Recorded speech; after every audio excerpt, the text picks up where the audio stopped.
uyu munsi dutangiriye muri studio barakwereka hari umusore wari uri kurikodinga ndetse ari gukora indirimbo.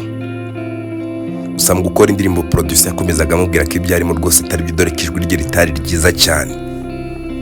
Ati Fabrice rwose uri kugerageza uko ushoboye, gusa ijwi ryawe ndi kumva ridasamaje pe, gerageza basi uririmbire hejuru kuko ijwi ryawe ntabwo riri attractive, ntabwo rikurura abantu. Ariko se dira niko kuretse kunyenza uri kubona ruko ntageze koko, uri kumva ntari kuririmba neza, ko ndi kumva muri sound yawe rwose ibintu byose bimeze neza, nigo turi kunshinja amakosa rwose kandi njye ndi kuririmba nabi. Hari rwose Fabri ugomba kubyumva ndetse ukabisobanukirwa mwana, kugira ngo indirimbo yawe ikundwe ndetse imenyekane, no kugomba kuririmba ndetse ugashiraho umuhati, nyine ugashiramo utuntu tw'udushya tu, kuko uri kumva sound yawe rwose ntabwo isamaje, nta nubwo iryana mu matwi. Gerageza mana uririmbire hejuru. Rwose dira ni nawe uri gukabya, nzi ko ndi kugerageza mani, sinzi impamvu uri kumbwira ngo ndi kuririmbira hasi. Fabrice mwana, kano ni akazi kandi